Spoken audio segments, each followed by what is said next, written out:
మనుషుల మాటలు చాలా చిన్నవిగా ఉంటాయి కానీ వారి యొక్క మాటలు మన హృదయానికి తగిలినప్పుడు ఆ గాయం మాత్రం జీవితాంతం ఉంటుందండి. కానీ మన యొక్క హృదయానికి తగిన ఆ గాయాన్ని దేవుడు ప్రార్థన ద్వారా మాత్రమే మానుపుతారు.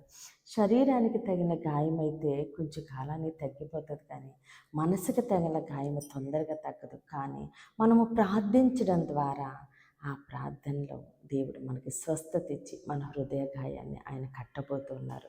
ఈరోజు దేవుడు మన కొరకు సిద్ధపరిచిన ఆయన శ్రేష్టమైన వాగ్దానం చూద్దామండి. 147వ కీర్తన 3వ వచనము.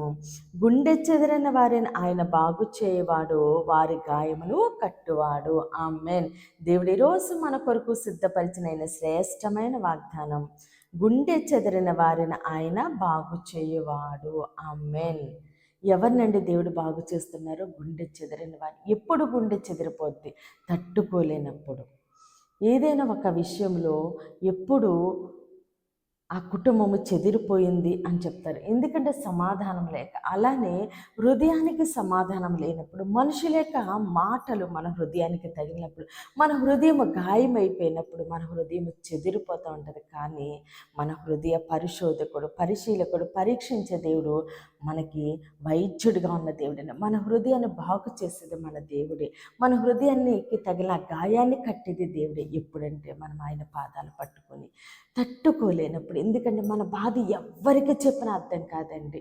మనం ఎంత వేదన పడుతున్నామో, లోపల ఎంతగా మనము దుఃఖపడుతున్నామో దేవునికి మాత్రమే తెలుసు. మనుషులు మనల్ని అర్థం చేసుకోలేరు. కానీ దేవుడు మన హృదయాన్ని చూస్తున్న దేవుడు కాబట్టి ఆయన పాదాలు పట్టుకుని, అయ్యా ఈ బాధ నేను తట్టుకోలేకపోతున్నాను, ఈ మాటలు నేను తట్టుకోలేకపోతున్నాను, నా పరిస్థితిని మార్చేయ్యా, మారావంటే నా జీవితాన్ని మార్చేయ్యా అని మనం ఆయన పాదాలు పట్టుకున్నప్పుడు మనుషుల మాటల వల్ల మన హృదయానికి తగిన ఆ గాయాన్ని ఆయన మానిపి వేస్తున్నారని, ఆయన మనల్ని బాగు చేస్తూ ఉన్నారు.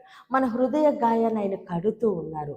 ఆ హృదయ గాయాన్ని కట్టేటప్పుడు కూడా మన హృదయము ఎంతో వేదన చెందుతూ ఉంటుంది. ఎందుకంటే మనకి శరీరానికి ఒక గాయం తగిలినప్పుడు దాన్ని బాగు చేస్తున్నప్పుడు ఎలా అయితే దాన్ని క్లీన్ చేస్తున్నప్పుడు ఆ గాయం ఇంకా రేగి మనకి నొప్పి ఎలా అయితే వస్తుందో తర్వాత అది మానుతుంది. అలానే దేవుడు మన హృదయాన్ని బాగు చేస్తున్నప్పుడు, ఆయన మన హృదయాన్ని కడుతున్నప్పుడు, ఆ గాయాన్ని కడుతున్నప్పుడు కూడా మనకి వేదనగా ఉంటుంది. అయ్యో మనుషులు మాటలేతోటే నా హృదయం గాయమైపోయింది, దేవుడు కూడా నా ప్రార్థన ఆలకించట్లేదా అనుకుంటుంటాం. ఎందుకంటే దేవుడు మన హృదయాన్ని బాగు చేస్తున్న సమయంలో, హృదయాన్ని కడుతున్న సమయంలో దేవుడు మౌనంగా ఉండి ఆయన పనిని జరిగిస్తూ ఉంటారు.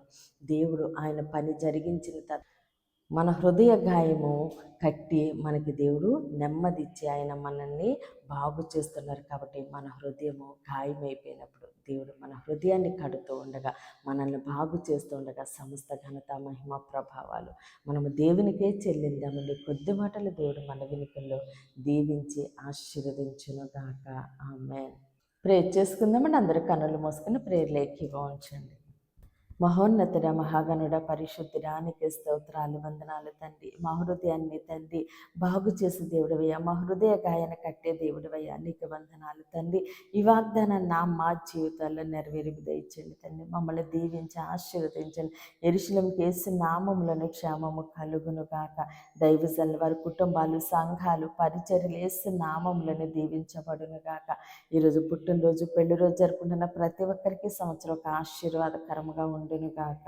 దేవుని మాట పరిచర్యలో పాలుభాగస్తులే భారం కలిగి ప్రార్థన చేస్తున్న ప్రతి ఒక్కరిని దేవుడు బహుగా దీవించి ఆశీర్వదించును గాక.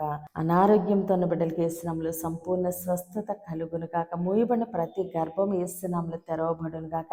యవ్వన బిడ్డలకి యేసునామములో మంచి భవిష్యత్తు కలుగును గాక. వివాహాలు కావాల్సిన బిడ్డలకి యేసునామములో ఘనమైన వివాహములు జరుగును గాక. ప్రతి బిడ్డని నీ చేతులకు అప్పగిస్తూ చిన్న ప్రార్థన పాదసని చేర్చుకోమని యేసుక్రీస్తు అతి పరిశుద్ధ నామమున బ్రతిమాలి వేడుకున్న మా తండ్రి. ఆమేన్, ఆమేన్. దేవుడు మిమ్మల్ని, మీ కుటుంబాన్ని దీవించి ఆశీర్వదించును గాక.